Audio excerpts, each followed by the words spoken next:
అంటే ఇందాక చెప్పినట్లుగా ధ్యానంలో అనేక స్మృతులు గుర్తుకొస్తాయి. మామూలుగా ఒక human brain can contain around 6,000 thoughts at one time అని ఒక లెక్క. సరే, ఆ లెక్కలు ఎట్లా ఉన్నా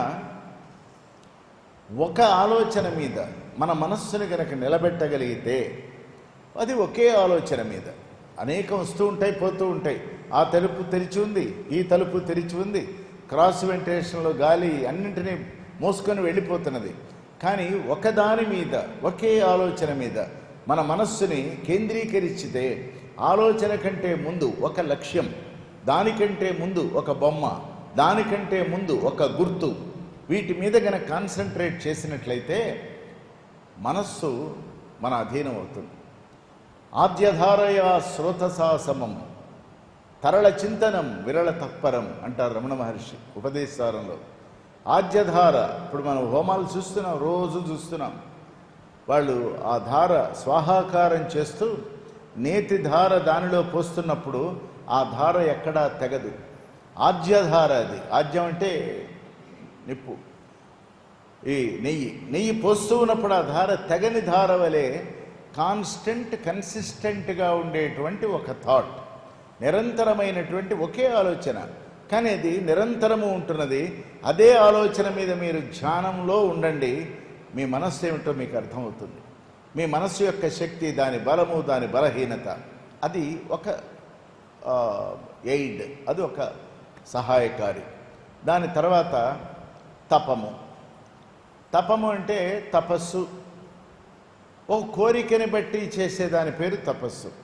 కోరిక అంటే ఏమిటి? ఇది వద్దు అనుకోవటం, లేదు ఇది కావాలి అనుకోవటం. కావాలి అనుకోవటం ఎంత బలమైన కోరికో, ఇది వద్దు అనుకోవటం కూడా అంతే బలమైన కోరిక. కావాలి లేదు, వద్దు లేదు, ఉంది, అది ఆ టైంకి అది ఉంది, అది కాబోలు. అట్లా ఉండగలగాలి. అంటే మనస్సుని మనం కంట్రోల్ చేయగలగాలి, మనస్సుని శాసించగలగాలి, మనోనిబ్బరం కలిగి ఉండాలి, మనోస్థైర్యం కలిగి ఉండాలి. మనం ఎప్పుడు కూడా ధైర్యంతో ఉండాలి. భయంలో నుంచి అధైర్యం పుడుతుంది. ఆ భయంలో మనం ఉండకూడదు. ఆ ధైర్యం రావాలంటే ముందు మన మనస్సు మన చేతిలో ఉండాలి. కాబట్టి ఈ తపస్సుని చమత్కారంగా ఏం చెప్తామంటే, తమస్సు పోతే మిగిలేది తపస్సు అంటాం. అది it is only a mere statement. అంటే ఏమిటి? ఈ తమస్సు, మనలో ఉన్నటువంటి డార్క్నెస్, ఈ అజ్ఞానం, నెగటివిటీ, మనలో ఉండేటువంటి కామ, క్రోధ, మోహ, మద, మాత్సర్యాలు అంటే అరిషడ్వర్గాలు, తర్వాత ప్రాపంచిక కామనలు, వీటన్నింటినీ కూడా మనం అధిగమించాలి. అంటే ఎట్లా మనస్సుని కంట్రోల్ చేయగలిగామో, మనస్సుని ఎలా తెలుసుకోగలిగామో, ఆ మనస్సుతో మనం జీవించడం మొదలుపెట్టాలి. మన పద్ధతిలో ఆన్ అవర్ టర్మ్స్ అంటాం. He lives his life on his terms అంటాం. అంటే ఇక్కడ మనం మన టర్మ్స్లో మనలో ఉన్న మన మనస్సు చెప్పాలి. మరి మనస్సు ఒక అవయవమా? కాదు. ఎక్కడ ఉందా మనస్సు అంటే అంతటా ఉంది. నీలో పుట్టి నీలో అంతటా వ్యాపించి ఉన్నటువంటి మనస్సు, శరీరమే లేని నిరంగమైనటువంటి అంగము లేని ఒక మనస్సు నీ మీద ఇంత ఆధిపత్యాన్ని ఎలా వహిస్తున్నది అంటే దాని గురించి మనం పట్టించుకోకపోవటమే కారణం. అంతే. మనస్సును గురించి పట్టించుకున్నప్పుడు మనసు మన నుంచి స్తబ్దంగా ఉంటుంది.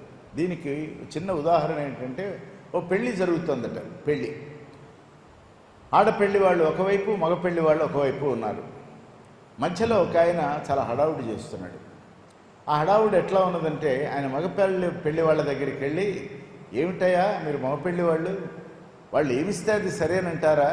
ఇది కావాలి, ఇదే కావాలని మీరు పట్టుబట్టి ఆడపిల్ల వాళ్ళ దగ్గర నుంచి తెచ్చుకోవాలి కదా అని వీళ్ళని రెచ్చగొడుతున్నాడు. కాసేపు అయిన తర్వాత ఇదే మనిషి పెళ్లి వాళ్ళ దగ్గరికి వెళ్ళాడు. మీరు ఎంత చేసినా వాళ్ళకి తృప్తి లేదండి, మీరు ఏమి ఇవ్వండి, పెళ్ళి అయిన తర్వాత ఏమవుతుందో అని అక్కడ చెబుతున్నాడు. కానీ వీళ్ళిద్దరికి అవగాహన ఉంది. మగపెళ్లి వాళ్ళు తెలిసిన వాళ్ళు, ఆడపిల్ల పెళ్లి వాళ్ళు తెలిసిన వాళ్ళు. కాబట్టి వాళ్ళు ఏమనుకున్నారు, ఎందుకు మనం ఇంత చాలా మర్యాదగా చూస్తున్నాం కదా, వాళ్ళు ఎందుకు ఇలా అనుకుంటున్నారని పెళ్లి వాళ్ళు అనుకుంటున్నారు. అసలు మనకేం అక్కర్లేదు, వాళ్ళంతా మనవాళ్లే కదా, ఎవరితను మధ్యలోకి వస్తున్నాడని వాళ్ళిద్దరూ కలుసుకొని they started enquiring about that gentleman. ఈ మనిషి అసలు ఎవరు, మనవాడా వాళ్ళవాడా? 5 నిమిషాల్లో వాళ్ళకి తేలిపోయింది. వాడు మనవాడు కాదు, వాళ్ళవాడు కాదు, మధ్యలో వెళుతున్నాడు, అందరినీ ఇబ్బంది పెడుతున్నాడు. ఆ మధ్యలో, అన్నింటికీ మధ్యలో ఉన్నటువంటి వాడు ఎవడు అంటే దాని పేరు మనస్సు. ఆ మనస్సు వల్లనే మనం యాతన పడిపోతాం. మనస్సు వల్లనే అనేకమైన అపోహలు, అపార్థాలన్నీ ఏర్పడతాయి. కనుక మనస్సుని కంట్రోల్ చేయాలి. తర్వాత తపము చేయాలి. తపము అంటే అజ్జధారవలే నిరంతరము ఒక తపనే తపస్సు. తపన అంటే ఏంటి? నేను ఈ మనస్సుని జయించుకోగలిగాను, లేదా జయించలేకపోయినాను. జయించితే ఎట్లా ఉంటుందో, జయించిన వాళ్ళంతా చాలా బాగున్నారని పురాణాలు చెప్తున్నాయి. ఫలానా ఫలానా వాళ్ళు మనస్సుని జయించిన వాళ్ళు, ఋష్యశృంగుడు, ఈ భాగవత కథలో వచ్చినటువంటి సుఖదేవుడు, వీళ్ళందరినీ గురించి మనం ఇంత గొప్పగా చెప్తున్నామే. మరి ఇన్ని కోట్ల మంది, ఇవాళ 138 కోట్ల మంది భారతీయులు ఇక్కడ ఉంటే ప్రపంచం మొత్తం ఇంకెంతమంది ఉన్నారో వీళ్ళలో ఏ ఒక్కడూ కూడా పూర్ణమైన మానవత్వాన్ని అనుభవించటం లేదా అంటే జవాబు అనుభవించటం లేదు. ఇదే జవాబు. కారణం మనస్సు ఎరక్కపోవటమే. తపస్సు చేయటం ముక్కు మూసుకొని తపస్సు కాదు. ముక్కు కళ్ళు అన్నీ తెరిచి ప్రపంచాన్ని చూస్తూ దాని అస్తిత్వాన్ని, దాని వ్యక్తిత్వాన్ని, దాని పరిమితిని, దాని శక్తిని, దానిలో ఉన్న డొల్లతనాలని ఎవరైతే గ్రహించగలిగి దానిని జయించటానికి ప్రయత్నం చేస్తారో అది నిజమైనటువంటి తపస్సు. ఒక కోరికని లక్ష్యంగా పెట్టి చేసేది తపస్సు కాదు. తపస్సు తర్వాత జపము ఏర్పడుతుంది. జపం కూడా మనస్సును నిగ్రహించడానికి జపం చాలా అవసరం. మన వాళ్ళు అంటారు, ఇవాళ 21 సార్లు గాయత్రి చేయండి, లేదు 1,00,000 గాయత్రి చేసుకోండి బాగుంటుంది అని. 1,00,000 గాయత్రి చేసిన ఒక ఆయన ఒకసారి కలిశారు నన్ను. ఆయన అన్నారు, 1,00,000 గాయత్రి చేసినా నేను ఎట్లా ఉండాలో అట్లాగే ఉన్నా, నాకు ఆనందం కలగల, అది నాకు ఆనందాన్ని ఇవ్వల. అప్పుడు ఆనందాన్ని ఇవ్వటం కోసం గాయత్రి చేయకూడదు. గాయత్రి ఆనందాన్ని ఇవ్వదు. Gayatri is a universal prayer అంతే. సమస్తలోక సుఖినో భవంతి అనేటువంటి ఆ ఎసెన్షియల్ వాక్యం ఏదైతే ఉందో అదే గాయత్రి. మనం 3 పాదాల గాయత్రి మాత్రమే కాదు, ఈ సమస్తలోక సుఖినో భవంతు గాయత్రి యొక్క ఎసెన్స్. అందరూ బాగుండాలి, అంతా బాగుండాలి, అన్నీ బాగుండాలి, ఎప్పుడూ బాగుండాలి, బాగానే ఉండాలి, ఇదే కదా గాయత్రి. కాబట్టి ఇక్కడ ఈ తపస్సుని దాటిన తర్వాత జపము ఉన్నదే, ఆ జపం మొదట్లో మన దగ్గర నిన్నో మొన్న అందరికీ రుద్రాక్షమాలలు పిల్లలకి మెళ్ళో వేసాం. మనం పిల్లలకు పెద్దలకు వేసాం. వాళ్ళు దాన్ని జపానికి వాడుకుంటే మొదట్లో మొదలు పెడతాడు శ్రీరామ్ శ్రీరామ్ శ్రీరామ్ అంటూ, ముందు 108 ఎవరో చెప్తారు, తర్వాత ఇంకో డబల్ చేయమంటాడు, లేకపోతే తగ్గించమంటాడు. తగ్గిస్తున్నంతసేపు, హెచ్చిస్తున్నంతసేపు వాడి మనసు దేని మీద ఉంటుందంటే కౌంట్ మీద ఉంటుంది, ఆ జపం మీద ఉంటుంది. 8:15 కూర్చున్నాను, మామూలుగా 8:20, 8:25కి జపం అయిపోతుంది అని చెప్తారు మనకి. అలా కూర్చున్నది అయిపోయేది జపం కాదు. ఈ జపం ఫిజికల్ స్థాయి నుంచి ఆత్మైక స్థాయికి వెళ్ళాలి అంటే దాన్ని అజపం చేయాలి, కౌంట్లెస్ చేయాలి. దానికి అరుణాచలంలో ఒకసారి ఒక ఆవిడ చాలా మహాభక్తురాలు, రాత్రంతా అరుణాచలంలో ఉన్నటువంటి అనేకమైన తులసి చెట్లకు ఉన్నటువంటి ఆకులన్నీ కూడా గిల్లి పెద్ద మాల తయారు చేసింది. చేసి భగవాన్ మెళ్ళో వేస్తే ఆయన ఆనందపడిపోయి ముక్తినిస్తాడనో ఏదో పెట్టుకొని వెళ్ళింది, భక్తిని ప్రదర్శించడానికి వెళ్ళింది. ఇన్ని ఆకులు నీకు ఎక్కడ దొరికినాయి అని అడిగారు. అన్నీ మన చుట్టూ ఉన్నవే అండి. గిల్లుతున్నప్పుడు నీకు ఎప్పుడన్నా అనిపించిందా, నన్ను గనక ఇట్లా ఎవరన్నా 1,000,000 సార్లు గిచ్చితే ఏమవుతుంది అని నీకు అనిపించలేదా? పాపం ఆ చెట్టు తాను ధరించినటువంటి దానినంతా కూడా నువ్వు ఇవన్నీ గిచ్చి తీసుకొని వచ్చావే, ఇది ఎవరికి ఆనందం? ఈ హింసను నేను ధరించనా? నాకు అవసరం లేదన్నారు. అంటే ప్రతి దానిలో విచక్షణ, వివేకము 1,000,000 సార్లు అక్కర్లేదు. అప్పుడు అన్నారు ఆయన, మీరు 1000 సార్లు జపం చేశాం, 1,00,000 గాయత్రి చేశాం, అది కాదు కావలసింది. ఒక్కసారైనా గనక నువ్వు నీ ఇన్హిబిషన్, నీలో ఉన్నటువంటి భావాలన్నీ వదిలిపెట్టి నిర్భయంగా, ధైర్యంగా, హృదయం విప్పి గనక నువ్వు భగవంతుడిని పిలిస్తే ఒక్కసారి పిలవచ్చును చాలన్నారు. దానికి ప్రతిస్పందన, ఆ రియాక్షన్, రిఫ్లెక్షన్, రెజనెన్స్, రీసౌండ్ అన్నీ వచ్చేస్తాయి. కానీ మీకు తెలియదు ఎంత ఘనంగా చేస్తే మనకు అంత లాభం వస్తుందని ఉన్న చెట్లన్నీ మనం ఊడగొట్టి ఇక్కడికి తీసుకొచ్చేస్తాం. కాబట్టి ఇవన్నీ కూడా మన మనస్సు మనకి ట్రైనింగ్ ఇవ్వని కారణంగా మనం ఇవన్నీ చేస్తూ ఉంటాం.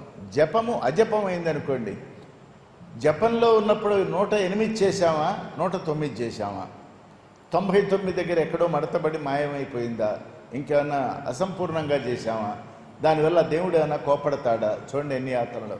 అజపం 1 2 3 పోని అన్నీ కలిపి 10 చేసుకున్నారు. మీకు ఆ జపమాలతో సంబంధం లేదు, తెగిపోయింది జపమాల, మీకు సంబంధమే లేదు. అది నిజమైనటువంటి అజపం. కనుక ధ్యానము, తపస్సు, జపము, అజపము. ఈ అజపం ఎక్కడ చేయాలి? ఎక్కడైనా చేయొచ్చు, ఇక్కడ కూర్చొని చేయొచ్చు, అజపం చేయొచ్చు. ఎందుకని? దానికి బంధనలు లేవు, నిబంధనలు లేవు. ఉన్నదంతా ఏమిటంటే ఈ జీవుడి యొక్క మన యొక్క ఆత్మని, లోపల ఉన్నటువంటి దానిని పరమాత్మ వైపు నడిపించడానికి ఈ ప్రక్రియలు గనక మనకు అర్థమైనట్లయితే ధ్యానం ద్వారా కొంత, జపం ద్వారా కొంత, అజపం ద్వారా అంతా మనం సాధించగలం. కాబట్టి అంతర్ముఖత్వానికి వెళ్ళేటువంటి మార్గాలు ఇవి. ఇది పక్కన పెడితే మరి బయట ప్రపంచాన్ని వదులుచుకోవటం ఎట్లా? అది వదిలితే కదా ఇది లోపలికి పోయేది. అది వదలాలి, దీనికి లోపలికి పోవాలి. అది నిన్ను వదలదు, నువ్వు దాన్ని వదలవు. మరి ఇటువంటి పరిస్థితిలో ఈ బాహ్య ప్రపంచాన్ని నువ్వు ఎలా వదులుచుకోగలవు? వదులుచుకోమని ఎవరు చెప్పారు? ఎందుకు వదులుచుకోవాలి? నాకు భగవంతుడి శక్తినిచ్చాడు, దాన్ని కర్మయోగంగా మార్చుకుంటా. నాకు మంచి మనసు ఇచ్చాడు, హృదయం ఇచ్చాడు, నేను దాన్ని భక్తి యోగంలో కూర్చోబెడతా. నాకు ప్రజ్ఞ ఇచ్చాడు, తెలివితేటలు ఇచ్చాడు, ఇంటలెక్చువల్ కోషంట్ ఇచ్చాడు, ఎమోషనల్ కోషంట్ ఇచ్చాడు, దాన్ని నేను స్పిరిచువల్ కోషంట్గా మార్చుకుంటా అనేటువంటి నిర్ణయం గనక మనం చేసుకోగలిగితే ఖచ్చితంగా ఈ బాహ్య ప్రపంచం పట్ల మనకుండేటువంటి సంబంధాలు, బాంధవ్యాలు పోవు, కానీ బాగా తగ్గుతాయి. తగ్గాలి. ఈ తగ్గాలి అంటే మళ్ళీ దానికి మార్గం ఏమిటి? ప్రపంచం కళ్ళు మూసుకొని, నిన్న కృష్ణుడు అంటాడు చూడు, చీకటి పడిందా అంటే అమ్మ చీకటి, కళ్ళు మూసుకొని అమ్మ రాత్రి అయిపోయింది చీకటి, అది అమాయకత్వం, అది మాయకారితనం. అట్లా కాకుండా దీనికి మనస్సు యొక్క మూలం ఏమిటంటే ఆలోచనే. కాబట్టి ఆ ఆలోచన మనలో పుట్టగానే దాన్ని మనం హ్యూమనైజ్ చేయాలి. పొద్దున్న చెప్పాను మన వాళ్ళకి, అక్కడ హ్యూమనైజ్ చేయాలి అంటే ఏది చేసినా దానికి మానవీయమైన కోణం ఉండాలి, మానవతా దృక్పథం ఉండాలి. ఇప్పుడు ఒక లాయర్ ఉంటాడు, మానవీయ కోణం ఉంటే న్యాయం నిలబడుతుంది. డాక్టర్ ఉంటాడు, మానవీయ కోణం ఉంటే పేషెంట్కి తొందరగా వాడు బయటికి, రోగం నుంచి బయటపడి ఇంటికి వెళ్తాడు. అలాగే ఒక టీచర్కి మానవీయ కోణం ఉన్నట్లయితే తనకున్నటువంటి జ్ఞానం మొత్తం పిల్లవాడికి అప్పచెప్తాడు. కాబట్టి ఇందులో ఏది చేసినా మానవీయత ఉండాలి, అది ప్రధానం. అంటే మానవీయత అంటే the most practical, the most human, ఒక కరుణ, ఒక ప్రేమగా మారి, ఒక ప్రేమ, ఒక సింపతి, ఎంపతి, ఎపతి అని 3 మాటలు వాడతాం. అట్లాగే ఇక్కడ కూడా మన బాంధవ్యాలన్నీ కూడా, మన రిలేషన్స్ అన్నీ కూడా, మన ఆలోచనలన్నీ కూడా హ్యూమనైజ్ కావాలి. ఏది ఆలోచించండి, మానవతాభావంతో గనక చూస్తే సమస్యలు తీరిపోతాయి. ఈవేళ మొన్న మధ్యాహ్నం భోజనాలు పెడుతున్నారు కదా, పెడుతుంటే ముందొచ్చిన వాళ్ళు ముందొచ్చారు, ఆలస్యంగా వచ్చిన వాళ్ళు వచ్చారు, ఆలస్యంగా వచ్చిన వాళ్ళు భోంచేశారు, ముందొచ్చిన వాళ్ళు ఎలాగూ చేశారు, అందరూ వెళ్ళిపోయాక వచ్చారు, 2 3 వచ్చారు. అక్కడ మనం చేసింది ఏమిటంటే మానవీయ కోణంలో వాళ్ళ ఇద్దరికి కూడా అన్నం పెట్టగలిగాం. దట్ ఈస్ ఒక థాట్ని ఒక హ్యూమనైజ్ చేయటం అంటే అది భావన. అయిపోయింది, నువ్వు ముందు రావాల్సింది, నీకు తెలీదా, మా దగ్గర ఇప్పుడేం లేవు, తర్వాత చూద్దాం. ఏం లేవు, ఉన్న దాంట్లో మేము ఇస్తాం, మీరు ఉండండి అన్నారు ఆయన.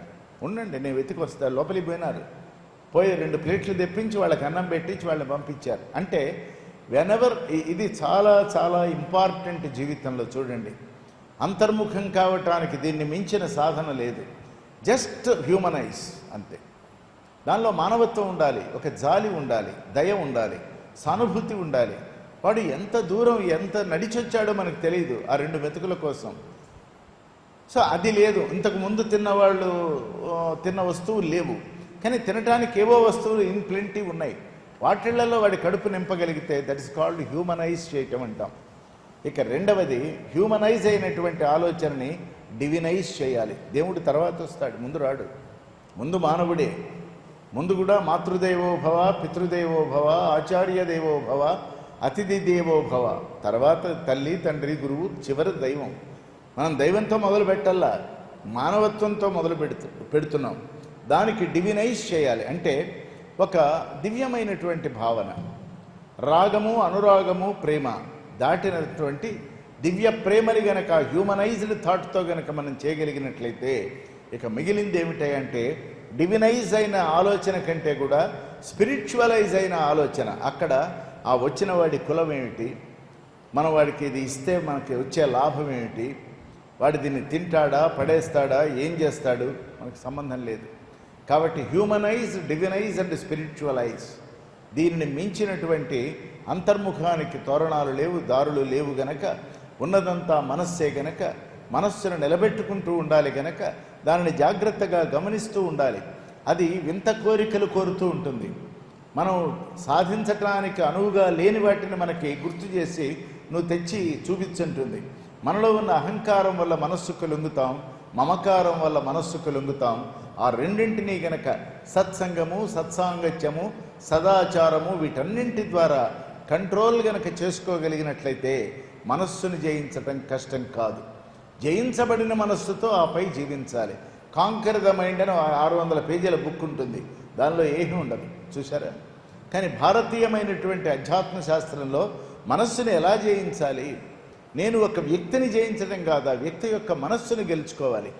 ఈ మనస్సు ఆ మనస్సుని ఎలా గెలుచుకోగలుగుతుందంటే ఈ humanise, divinise and spiritualise principal ఏదైతే ఉందో దానిని మనం రేపు ఓ కథలో ఈ హ్యూమనైజ్ చేయటం, డివినైజ్ చేయటం, స్పిరిచువలైజ్ చేయటం ఈవేళ భాషలో చెప్తున్నాం, కానీ భాగవతంలో ఉంది అది. దాన్ని కూడా మనం మాట్లాడుకోవచ్చు రేపు. కాబట్టి ఈ అనేకమైనటువంటి ఆలోచనలలో అంతర్ముఖత్వాన్ని పొందటం అనేది ఒకటి. అంతర్ముఖత్వం కావటం ఒక స్టేట్, అది ఒక స్థితి. బాహ్య ప్రపంచాన్ని బాహ్యమైన స్థితిలోనే దాన్ని డీల్ చేయాలి. కానీ ఎలా డీల్ చేయాలి, దానికి టూల్ ఏమిటి అంటే అంతర్ముఖత్వాన్ని పొందినటువంటి ఒక స్థాయిలో ఈ బాహ్య ప్రపంచాన్ని మనం కనిపెడుతూ వెళుతూ ఉండాలి. దాని పోకడలను బట్టి మనం జాగ్రత్త పడుతూ ఉండాలి. అదే త్యజ దుష్ట సంపర్కం, అంతే. మంచి సాంగత్యం, దుష్ట సాంగత్యాన్ని వదిలిపెట్టాలి. ఇవన్నీ ఎందుకండి, నైమిషారణ్యం వెళ్ళి భాగవతం చెప్పుకోవటం దేనికి, ఆ యాగాలన్నీ దేనికి, యజ్ఞాలన్నీ దేనికి, మీరంతా అక్కడికి వెళ్ళి ఏమవుతారో తెలీదు. మన ఊరు కాదు, వెళ్ళటానికి, వెళ్లకుండా ఉండటానికి మన పక్కనే ఒకడు 1000 కారణాలు చూపిస్తాడు. మన మనస్సు దానికి లొంగితే మనం ఇక్కడికి రాము. మన మనస్సు ఒక రిజాల్వ్ చేసుకున్న తర్వాత మేము వెళ్ళి తీరవలసిందే, ఏది రాని ఏది పోని అనుకున్నప్పుడు ఏది మనకు అడ్డం కాకూడదు. అంటే మన మనస్సుని ఎంతవరకు మనం కంట్రోల్ చేయాలంటే పక్కవాడో, పైవాడో, ఇంకొకడో దానిని ప్రభావితం చేసే స్థాయికి మన మనస్సుని మనం దిగజార్చకూడదు. మన చేతిలో మన మనస్సు ఉండాలి. అది సెల్ఫ్ ఎస్టీమ్ అంట. మన ఆత్మగౌరవం అంటే అదే. మన మనస్సు, మన భావం, మన ఆలోచన, మన స్థితి, వీటన్నింటి మీద అధికారం రెండో వాడికి ఉండకూడదు. మన సంపద మీద అధికారం మనకే ఉండాలి, మన మనస్సు మీద అధికారం మనకే ఉండాలి. అది లేనప్పుడు వచ్చేటువంటి వైపరీత్యాలన్నీ కూడా ఈ రాక్షసులు అనబడేటువంటి వాళ్ళందరూ చేసింది అదే. మా మనస్సు ప్రకారం దేవతలందరూ ఉండాలనుకున్నారు, ఓడిపోయినారు. దేవతలందరూ ఏమనుకున్నారంటే ఈ అసురీభావాలు లేకుండా హాయిగా ఉండవచ్చు కదా, ఎవరి ప్లేస్లో వాళ్ళ నుండి జీవితాలు గడపవచ్చు కదా అని వాళ్ళు అనుకున్నారు.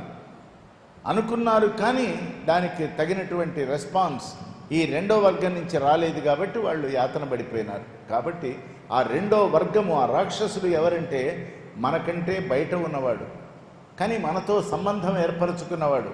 ఒక భార్య, ఒక భర్త కావచ్చు, ఒక స్నేహితులు కావచ్చు, లేదు ఒక గురువు, ఒక విద్యార్థి కావచ్చు. అంటే ఏది ఎక్స్టర్నల్గా, ఏది బయట కనిపిస్తున్నదో అది గనక మన అంతర్ముఖత్వం మీద యాజమాన్యం చేసినట్లయితే మన మనస్సుని మనం గెలిచినట్లు కాదు. దీనికి రమణ మహర్షి జీవితం, సత్యసాయి భగవానుడి అవతార చరిత్రలో కొన్ని వేల సంఘటనలు ఉన్నాయి. వాళ్ళ మనస్సు వాళ్ళ అధీనమై ఉంటుంది. అంతేకాదు ఒక పుణ్యాత్ముడైనటువంటి ఒక వ్యక్తి యొక్క మనస్సు తాను ఏ మనస్సుని అధీనం చేసుకొని ఉన్నాడో అటువంటి చోటికి కనుక మనం వెళ్ళినట్లయితే మన అందరి మనస్సులు ఆయన అధీనమైపోతాయి. చూసారా? ఓ మహాత్ముడి యొక్క సాలోక్యంలో ఆయనతో పాటే ఉంటే, దగ్గరగా ఉంటే, మరింత దగ్గరగా ఉంటే మనకు భద్రత తీవ్రంగా ఉంటుంది. అన్నీ స్వామి చూసుకుంటారు అని మనం అనగలుగుతున్నాం కదా. ఎలా అనగలుగుతున్నాం? మన నమ్మకం, మన విశ్వాసం, మన మనస్సుని ఎక్కడ దానిని అందించగలమో, దేనితో ఎట్యూన్ చేయగలమో దాంతో చేశాం గనక మనకు భద్రత ఏర్పడింది.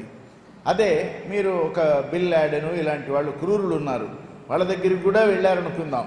వెళితే మీ మనస్సు వాడి మనస్సుకి అధీనమైపోతే వాడు ఏమైనా చేయొచ్చు మీతో. కాబట్టి సజ్జన సాంగత్యం అనేటువంటిది అంతర్ముఖత్వానికి ఒక దారి. సత్సాంగత్యం వల్ల ఈ ఆలోచనలు నిరంతరము సాగుతూనే ఉంటాయి, అలా ఆలోచిస్తూనే ఉంటాయి. ఏదైనా సందేహం వచ్చినప్పుడు సమాధానం పొందటం ఆ ప్రయత్నము జరుగుతుంది. దానికి మనం సాధనాన్ని పేరు పెట్టుకోవచ్చు. కాబట్టి భాగవతం అంతా మనకి చెప్పేది కూడా మనస్సు యొక్క నిర్మాణము జాగ్రత్తగా చేసుకోండి. క్షీరసాగర మథనం జరిగినప్పుడు, దేవతలు రాక్షసులు కొట్టుకున్నప్పుడు మందర పర్వతాన్ని కవ్వంగా చేసుకొని దానిని పైకి తేల్చి మూపుపై నిలబెట్టి కవ్వం సరిగ్గా చిలికేట్టుగా చేసి అంత భారాన్ని వహించినటువంటి పరమాత్మ కనిపిస్తాడా? కవ్వం కనిపిస్తుంది, వాసుకి అనే తాడు కనిపిస్తుంది, ఆ కొసన ఉన్న రాక్షసులు, ఈ కొసన ఉన్న దేవతలు కనిపిస్తారు. ఆ క్షీరసాగర మథనం ఎక్కడ జరుగుతుందంటే మనలో జరుగుతుంది. దాని పేరే అంతర్మథనం. హ్యామ్లటీరియన్ కాంప్లెక్స్ చేయాలా వద్దా? Should I do it, should I not do it? ఈ రెండింటి మధ్య సాగేటువంటి అంతర్మథనం ఎప్పుడు ఏర్పడుతుందంటే మన మనస్సు మన చేతిలో లేనప్పుడు జరుగుతుంది. మన మనస్సు మన చేతిలో ఉన్నది అనుకున్నప్పుడు మన ఆలోచన పుట్టగానే దాని మంచి చెడు వెంటనే ఎడిట్ చేయగలుగుతుంది, మనని బయట పెట్టగలుగుతుంది, బయట పడేయగలుగుతుంది, ఆనందాన్ని ఇవ్వగలుగుతుంది. కాబట్టి జ్ఞానము అంటే అన్ని శాస్త్రాలు చదివేసేయటం, అన్ని వేదాలు చదివేసేయటం, ప్రపంచంలో ఉన్నటువంటి సమస్తమైన ఇన్ఫర్మేషన్ మన దగ్గర ఉండటం, అది జ్ఞానానికి గుర్తు కాదు. ఇది మనం గుర్తుపెట్టుకోవాలి. డిగ్రీస్ మనకు వచ్చే డిగ్రీలు ప్రపంచం మనల్ని ఏ రకంగానూ వెక్కిరించకుండా ఉండటానికి ఇది వజ్ర కవచం అంతే. వీడి డిగ్రీ కూడా లేదా, వీడి ఎస్ఎల్సి కూడా పాస్ కాలేదా అంటుంది లోకం. అట్లా కాకుండా ఉండవు. వీడు డిగ్రీ చదివాడండి ఆ రోజుల్లో, మేము చదువుకున్న రోజుల్లో వాడు డిగ్రీ చదివితే వాడు ఫైన్. మాకంటే ముందు తరానికి డిగ్రీ గొప్ప, మా తరానికి వచ్చేప్పటికీ పీజీ గొప్ప, ఆ తర్వాత పిహెచ్డి గొప్ప. కాబట్టి ఈ రిలేటివ్గా ఉన్నటువంటివన్నీ కూడా ప్రపంచాన్ని మనం అర్థం చేసుకొని ఆ ప్రపంచానికి అనుగుణమైనటువంటి ఒక మనస్సుని ఏర్పరచుకున్నప్పుడు, ఆ మనస్సు మనకు అధీనమైనప్పుడు ఏమి జరుగుతుంది? అంతర్ముఖత్వంలో ఏదో జరగాలి. ఇంత మాట్లాడుకున్న తర్వాత ఏం జరుగుతుంది ఫైనల్గా అంటే, మన వ్యక్తిగా ఉన్నటువంటి ఒక చిన్న మనస్సు ఈ ఆలోచనలన్నీ ఆచరణలోకి వచ్చే సాధన పూర్ణమైపోతున్నప్పుడు ఈ మనస్సే విశ్వ మనస్సుగా మారుతుంది. అంతే. It becomes a universal mind. Individual mind will become a universal mind. అప్పుడు మీకు జాతి లేదు, కులం లేదు, మతం లేదు, వర్గం లేదు, వర్ణం లేదు. వీడు పామరుడా పండితుడా, ఏ జ్ఞానైనా పండితుడికి పామరుడికి వాళ్ళకి పక్క పక్కనే ఉంటారు వాళ్ళు. ఆ జ్ఞాని వాళ్ళిద్దరిని ఒకే రకంగా చూస్తాడు. ఆ ఒకే రకంగా చూడబడినప్పుడు ఆత్మన్యూనతాభావం ఉండదు. ఇవన్నీ కూడా మనకి ఏకాదశ ద్వాదశ స్కంధాలలో ఈ భాషలో లేకపోయినా ఉన్నటువంటి ఎసెన్స్ ఇదే. కాబట్టి వీటన్నింటినీ కూడా మనం చక్కగా సద్వివేక విచారణ చేయాలి. సత్ అంటే ఏమిటి, అసత్ అంటే ఏమిటి, ఆత్మ అంటే ఏమిటి, అనాత్మ అంటే ఏమిటి, ఏది రియల్, ఏది unreal. The one that is challenged is always unreal. The one that is never challenged is real. ఏది ఒక వ్యక్తిగతమైనది కానీ సమాజపరమైనటువంటి దానికి క్షోభకు గురి కాకపోతే అది వాస్తవం. గురి అవుతున్నది, అనేక పరిణామాలు, అనేక ప్రభావాలు కనిపిస్తున్నాయంటే అది అన్రియల్, అది అసత్యం. సత్యాసత్య విచారణ భావమే అధ్యాత్మ సాధనలో చిట్ట చివరిది, మొదటిది అదే. కాబట్టి ఇవాళ అంతర్ముఖం కావాలి అనేటువంటిది ఒక వ్యక్తిగతమైనటువంటి కోరిక అయినట్లయితే దానికి చేయవలసింది number 1, control your mind. Try to understand your mind. మనస్సును గురించి తెలుసుకోండి. తెలుసుకున్న తర్వాత దాని మీద అధికారాన్ని సంపాదించండి. సంపాదించిన అధికారంతో కార్యకలాపాలు చేయండి. మంచి చెడు విచక్షణ తెలుసుకోండి. దానిని మించి ఒక సంపూర్ణమైనటువంటి మన జీవితం మీద మనం అధికారం సంపాదించగలుగుతాం. ఎందుకంటే డెస్టినీ అంటాం, ఫ్రీ విల్ అంటాం. వాటన్నింటినీ మనకు కావలసిన రీతిలో వాటిని మనం మార్చుకోగలిగిన శక్తి మానవుడికి ఉన్నది. కానీ ఆ ప్రయత్నం మానవుడు చేయడు. అందువలన సర్వోత్తమమైన మధ్య మార్గం, మిడిల్ పాత్ ఏంటంటే మనకి ఏది ప్రాప్తిస్తే అది మనది, దేనిని పట్టుకుంటే ఆ కొమ్మ మనది, ఏది మన దాకా వస్తే అది మనది, చాలు. ఇక పరితృప్తి చెందాను, నాకు ఇంకేం అక్కరలేదనేటువంటి ఒక భావన రావటమే అంతర్ముఖత్వంలో ఒక అద్భుతమైనటువంటి సూచన. It is an indication that you are withdrawn. It is an indication that you are unto yourself. ఇటువంటి చక్కని భావాలన్నీ కూడా భాగవతం ఎంత రేషనల్గా చెప్పింది. భాగవతం అనగానే భక్తుడు, కష్టము, దాని దేవుడు తీర్చటం, దీన్ని మాత్రమే మనం ఇన్ని కోణాలలో ఆలోచించకుండా ఏక కోణంలో, ఓ భక్తుడు ఉంటాడు, వాడికి పడరాని కష్టం వస్తుంది, అనుభవించలేని అవమానం జరుగుతుంది, అనుభవం అంతా అయిపోయిన తర్వాత లాస్ట్లో ఈశ్వరుడు వస్తాడు, రక్షిస్తాడంటాడు. కానీ వీడి జీవితం వెళ్ళిపోయింది కదా. మరి ఏం చేయాలి? భాగవతం నుంచి మనం ఏం నేర్చుకోవాలంటే భాగవతం యొక్క కథ అంతరార్థాన్ని, తత్వాన్ని దాంట్లోనే ఉంది. భా అంటే వెలుగని, గా అంటే జ్ఞానమని, వా అంటే వైరాగ్యమని, తా అంటే తత్వమని, ఆపై ముక్తి.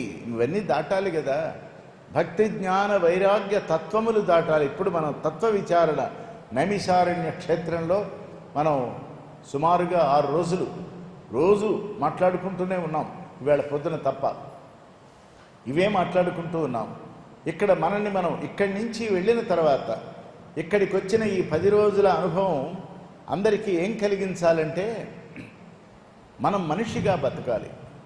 మనలో ఉన్న దుర్గుణాలు ఏదైనా ఉంటే వాటిని వదులుచుకోవాలి. అది బయటవాడు వదల్చలేడు, అది వాడి పని కూడా కాదు. మనలో లోభం ఉంది, మోహం ఉంది, నిర్దయ ఉంది, కోపం ఉంది, దంభం ఉంది, గర్వం ఉంది, ప్రగల్భం ఉంది. వీటన్నింటినీ కూడా మనం దాటాలి. అది దాటించడానికి మనకు అన్ని అవకాశాలు వస్తాయి. ఇప్పుడు చూడండి, వేళ ఇక్కడ ఉన్నటువంటి వాళ్ళందరూ ఎవరో ఒక మాస్టర్ చెప్పినట్లుగా విన్నారా లేదా? ఆ మాస్టర్ ఎవరు? ఆయన పురోహితుడు కదా, యాజ్ఞకుడు కదా. మీరు ఇలా కూర్చోండి, ఇక్కడే కూర్చోండి, ఇలాగే చదవండి, ఇలాగే చెయ్యండి అంటే, లేదండి నాది 500 crores బిజినెస్, మీరు చెప్పినట్టు నేను వినని అన్నావా? అనలేదు కదా.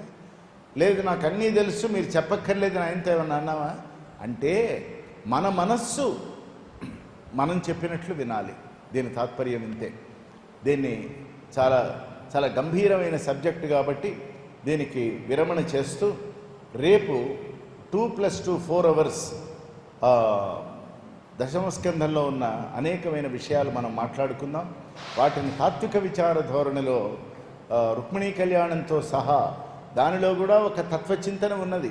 వాటన్నింటినీ మనం, అందుకనేది భాగవత నవనీతమైంది. ఈవేళ మా వేణుగోపాలరావు గారు భజన పాడిన తర్వాత నేను కూడా ఒక భజన పాడితే బాగుండని అనిపించింది. ఆయన చక్కగా పాడారు. నేను కూడా ఒకటి పాడుతాను, మీరందరూ గొంతు కలపండి అంతే.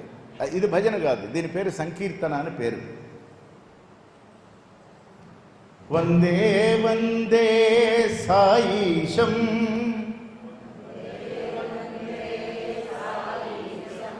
వందే వందే పర్తీశం,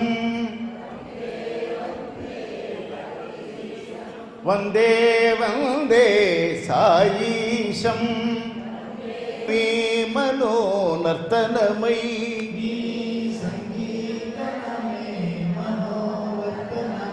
నీ సన్నిధానమే నిధానమై, నీ సంకీర్తనమే మనోనర్తనమై,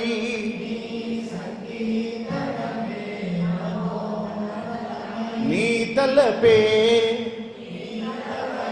అంతరంగ తరంగ మృదంగ నాదమై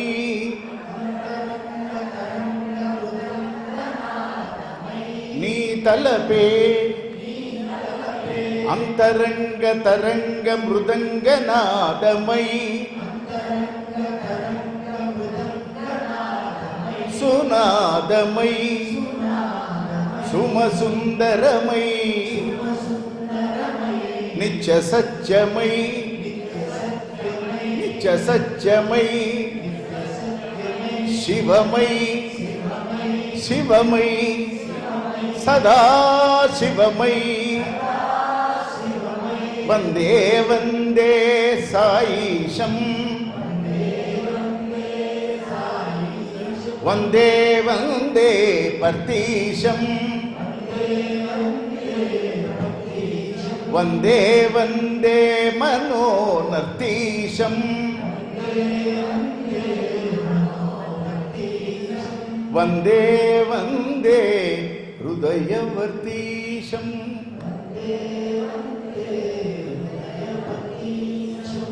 సాయిరామ్.